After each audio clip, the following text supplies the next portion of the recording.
ഏകദന്തം മഹാകായം തപ്തകാഞ്ചനസന്നിഭം ലംബോദരം വിശാലാക്ഷം വന്ദേഹം ഗണനായകം.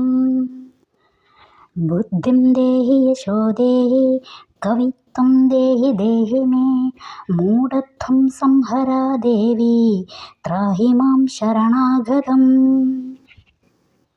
ഓം നമോ ഭഗവതേ വാസുദേവായ ശ്രീകൃഷ്ണായ പരബ്രഹ്മണേ നമഃ.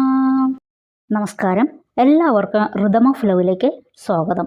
ഇന്ന് നമുക്ക് ഭഗവത്ഗീതയിലെ ആദ്യത്തെ അധ്യായത്തിലെ 16, 17, 18 എന്നീ ശ്ലോകങ്ങൾ നോക്കാം. 16-ാമത്തെ ശ്ലോകം.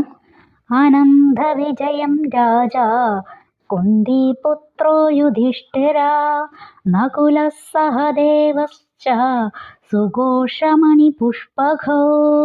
17.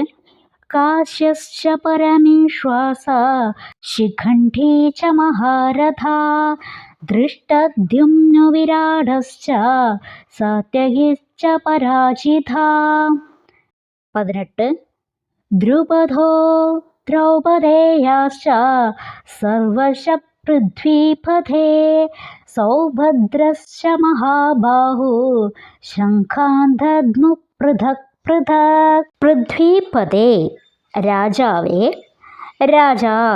രാജാവും കുന്തിപുത്ര കുന്തിപുത്രനുമായ യുധിഷ്ഠിരൻ അനന്തവിജയം എന്ന ശംഖവും നകുലഃ സഹദേവ ച നകുലനും സഹദേവനും സുഘോഷമണി പുഷ്പകോ സുഘോഷം മണിപുഷ്പകം എന്നീ ശംഖങ്ങളെയും മഹേശ്വാസ വില്ലാളി വീരനായ കാശ്യഃ ച കാശിരാജാവും മഹാരഥഃ ആയിരങ്ങളോട് പടപൊരുതാൻ ശേഷിയുള്ള ശിഖണ്ഡീ ച ശിഖണ്ഡിയും ദൃഷ്ടദ്യുമ്നും ഈ ദൃഷ്ടദ്യുമ്നൻ എന്ന് പറയുന്നത് ദ്രുപദ രാജാവിൻ്റെ മകനാണ്. ഇത് നമ്മൾ കഴിഞ്ഞ ക്ലാസ്സിൽ പറഞ്ഞിട്ടുണ്ടായിരുന്നു. വിരാടഃ ച വിരാടനും അപരാജിത ഒരിക്കലും തോൽക്കാത്തവനായ സാത്യകീ ച സാത്യകിയും ദ്രുപദഃ പാഞ്ചാല രാജാവും ദ്രൗപദേയഃ ച ദ്രൗപദീപുത്രന്മാരും മഹാബാഹു കയ്യൂക്കുള്ളവനായ സൗഭദ്രഃ ച സുഭദ്രാപുത്രനും സർവശഃ എല്ലാവരും പൃഥക് വെവ്വേറെ ശംഖാൻ ദദ്മു ശംഖുകൾ മുഴക്കി. ഇതാണ് 16, 17, 18 എന്നീ ശ്ലോകങ്ങളിലെ വാക്കുകളുടെ അർത്ഥങ്ങൾ. ഇതുവരെ നമ്മൾ പറഞ്ഞത് ഭീഷ്മപിതാമഹൻ യുദ്ധത്തിന് ആരംഭം കുറിച്ചുകൊണ്ട് ശംഖ് ഊതി എന്നുള്ളതാണ്.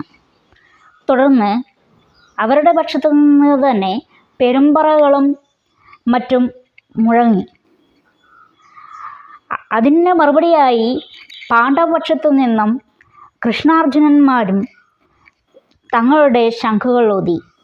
ഇനി അവർ മാത്രമല്ല, ഓരോരുത്തരായിട്ട് അവരവരുടെ ശംഖുകൾ ഊതി എന്നാണ് പറയുന്നത്. ഇവിടെ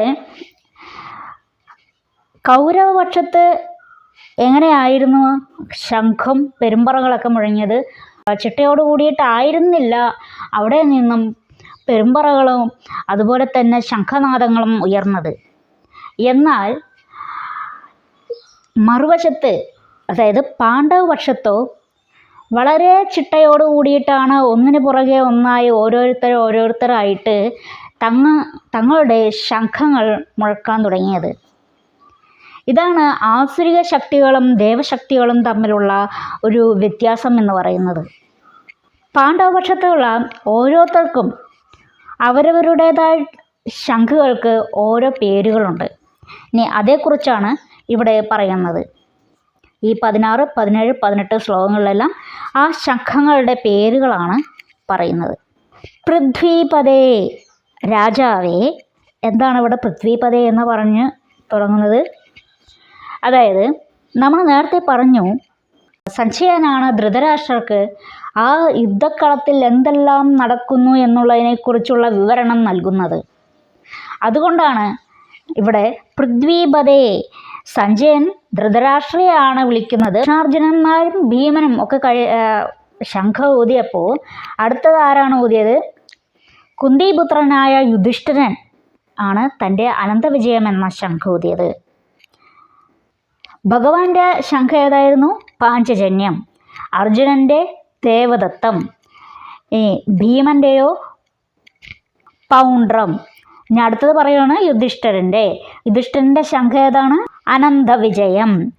നകുല സഹദേവന്മാർ സുഘോഷമണി പുഷ്പകങ്ങളും വില്ലാളി വീരനായ കാശിരാജാവും മഹാരഥനായ ശിഖണ്ഡിയും ദൃഷ്ടദ്യുമ്നൻ വിരാടൻ തോൽവി വിനയാത്ത സാത്വികി ദ്രുപദൻ ദ്രൗപദീപുത്രന്മാർ മഹാബാഹുവായ സുഭദ്രാപുത്രൻ എന്നിവരും അവരവരുടേതായിട്ടുള്ള ശംഖനാദങ്ങൾ മുഴക്കി.